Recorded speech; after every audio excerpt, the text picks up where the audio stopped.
to have these teachers going to junior secondary school. So there is a great shortage in those schools, Honorable Speaker.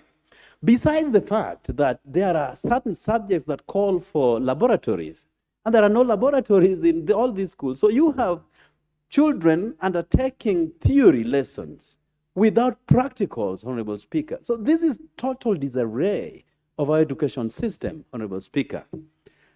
Amidst all this disorganization, they are also expected to pay 11,000 shillings, dubbed lunch money. Now, it is good to have lunch in school, because lunch probably is the only meal that these children can have in a day, amidst the poverty that has permeated our systems. But you have children who cannot afford 11,000 shillings to pay, but they are forced to pay that kind of money, Honorable Speaker. So you ask yourself, what happened? Just the other year, they were running back home to eat and come back to school in the afternoon. Now, parents are being forced to check out 11,000 shillings every year. Now, our CDF, NGCDF system has not given us regulations to go down deep into standard 6 or standard 7. So, as I was walking around my constituency, I was being confronted by these facts to have these children be put under the category of NGCDF under bursary. I was telling them, no, we cannot do that because our regulations do not allow us to do so. So it's a total mess, Honorable Speaker, and I wish at one point in time, this House will come to make a decision around junior secondary schools. If it is not addressed in good time, Honorable Speaker, I'm very afraid that we are losing a generation, academically speaking. And if we lose a generation, an entire generation, you know, thousands and thousands of students, what will then happen to them few years to come? My kid in standard 7 will be asking me, Dad, you saw this happening and you never raised any alarm. At least I will be vindicated by this debate, Honorable Speaker, that I tried to bring it to light so that our children can know that that kind of disorganization should not be allowed to pass, Honorable Speaker. Now, on this report, Honorable Speaker, the drafters of the CDF Act 2003 came to the realization of how other areas were alienated by the successive regimes. That where you have to vote a particular pattern in order to get benefits out of it. You remember even 2 days ago, and I'm glad that my colleague here has said this House is not an appendage or a stooge of State House. Honorable Speaker, we listened to one William Samoei Ruto over the weekend dictating terms to this House. And you know, when we were in school, for us who were privileged to undertake executive education, we were told about separation of powers, how Parliament is separate from the judiciary and is also separate from the executive, and that no House or no arm of government can dictate to the other on how it conducts its business. I was perplexed beyond recognition that William Samoei Ruto could stand up to dictate to this House how they will handle the finance bill, Honorable Speaker.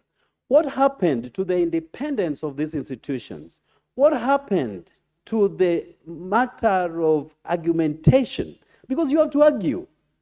A president, so he calls himself, cannot dictate to this House how we conduct our businesses. And if that was, you know, to threaten certain members of this House to vote a particular pattern, then I'm very afraid that they are just starting. You never know how much they would want to push in the next few years.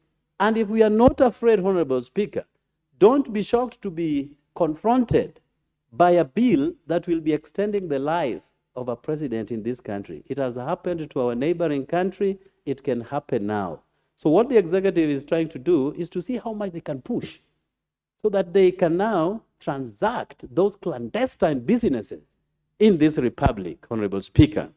Now, the drafters of our NGCDF, fully recognizing that there are issues that needed to be addressed in schools, with our security, with our sporting culture, and many others, came up with this NGCDF. And one thing that I really appreciate them for is how transparent issues of CDF are, Honorable Speaker. This is one money that if you have to reallocate, then you have to seek permission. Unlike devolution, where, it is at the disposal of a governor and his cabinet to choose as and where money goes without seeking any approval from anybody, Honorable Speaker.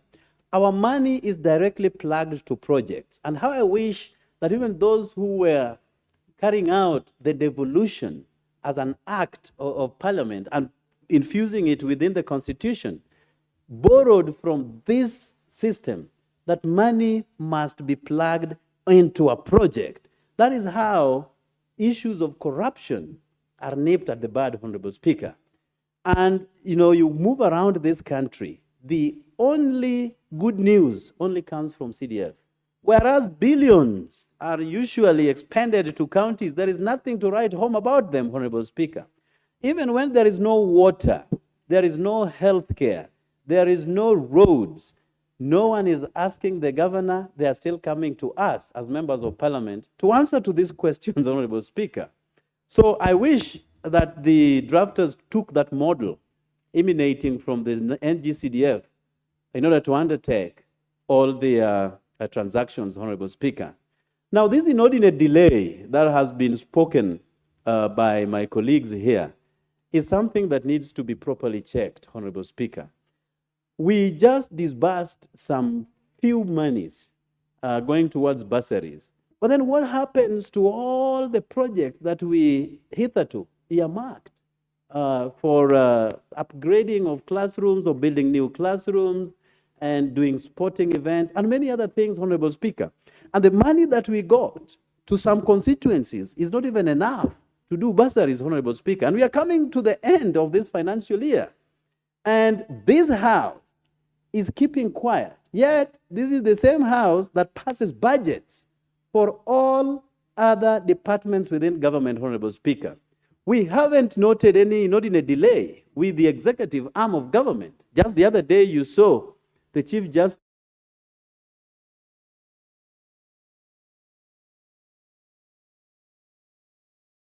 we have to beg. You have it. Thank you. I thank you very much, Honorable Speaker. So when the judiciary gets its full monies, the executive gets what it needs inside its budget.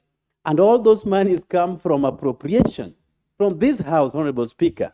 And yet, when it comes to our matters, then we are told that, Treasury has not released your exchequer.